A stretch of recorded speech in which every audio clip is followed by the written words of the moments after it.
The other day, a friend of mine's ex-husband got married to somebody else, naturally, and it made us talk a little bit about this, when to speak up about a partner, and not when when you should warn a friend for a relationship or not. And I'm a firm believer, if you think that a boyfriend, girlfriend, partner of some way is not good for your friend, you should tell. I mean, it's one thing if you dislike a person, like, oh, he's so boring. I mean, you can keep that to yourself, because it's not you gonna live with this person and be around this boring person, and you can try to have activities with your friends without this partner if you want to. But it's another thing when you think it's a person that really are harmful for your friend. And I'm, as I said, I'm a firm believer of telling, even if it means that you might lose this relationship. I had a former friend where I did speak up, and we're not talking anymore. So, but I still believe it was absolutely right thing to do.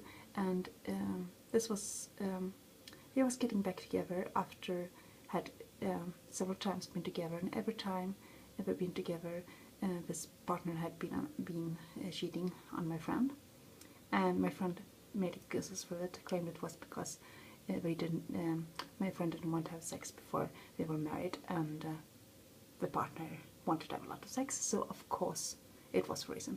And my friend even said, like, maybe it was a good idea to allow the partner to have sex without relationship in order to keep it. And I was like,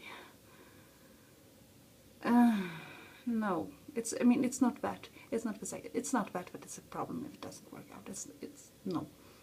And this partner, this boyfriend, is extremely aggressive. Loses temper all the time about anything in 2 seconds like that, which is quite a scary thing.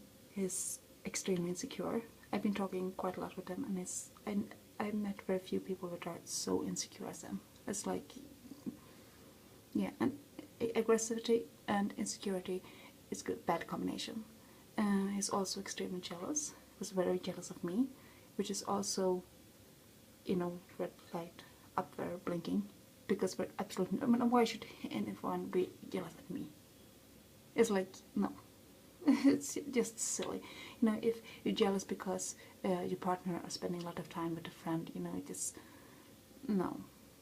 And it's also very controlling. And my friend, kept making excuses all the time, like saying, yeah, if it wasn't a friend who had a boyfriend who was acting like this, I would be also worried.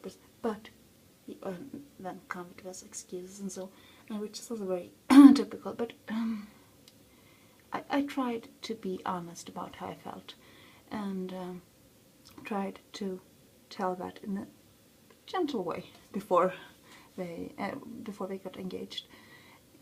And first thing this boyfriend told me when they got engaged, absolutely first thing he tells me is that, yeah, he give it a year, and if the marriage isn't at the point where he wanted to be after a year, he's out of it for good. Is that what you say? I mean, that's not a marriage. That's not even a serious relationship. That is, that is like, you're not really committed to it at all. It's just like, yeah, I don't have any time else to do right now, so yeah, let's give it some time. It's like, yeah, I think it's tragic. I think it's extremely tragic. Even more tragic is that there were kids involved. And this is something, we have a word for this in Swedish, but I can't translate it into English. But a parent who haven't been involved in children's life, or maybe, just slightly involved, like visiting sometimes at birthday and come to school play once in a while, and, like say hi to, and not having a close relationship, all of a sudden start to get really involved in the children's life, and even apply for custody and so on. Then they get a new partner, because the new partner think that, oh, he or she is going to be the perfect parent because he or she got me in their life. And they also always have another kid soon, fast, just like my friend and this husband. it never works out. It always ends as disaster, especially for kids, and I think it's horrible.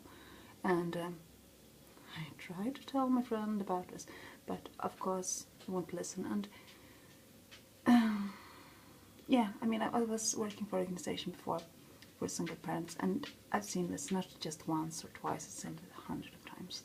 It's one of the classic things when it comes to relationships when involving children. And it's like, I mean, if a person is a douchebag before marriage, not caring about his kids, not cheating on you all the time, not caring about anything, it won't change because you get married.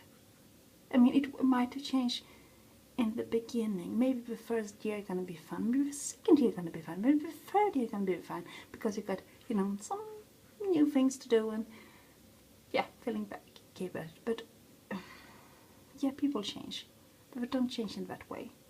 And this person has definitely not changed.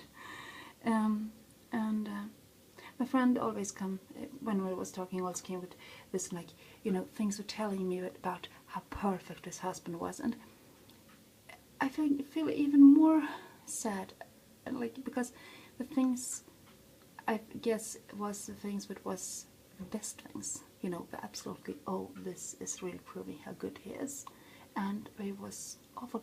Like once I was told that it was out of, we didn't have all the ingredients, it was missing the tomato sauce for a lunch, and then the husband had went to the store, still in his pyjamas pants, and bought a can of tomato sauce. And that made him the best husband in the world.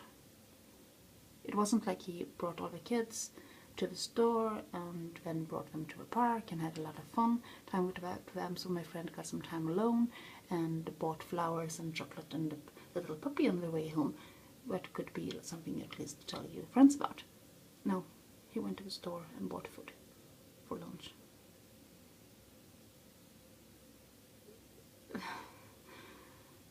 Yeah, I told this for a friend about this, and she was laughing until she's literally wet her pants. But I find it tragic.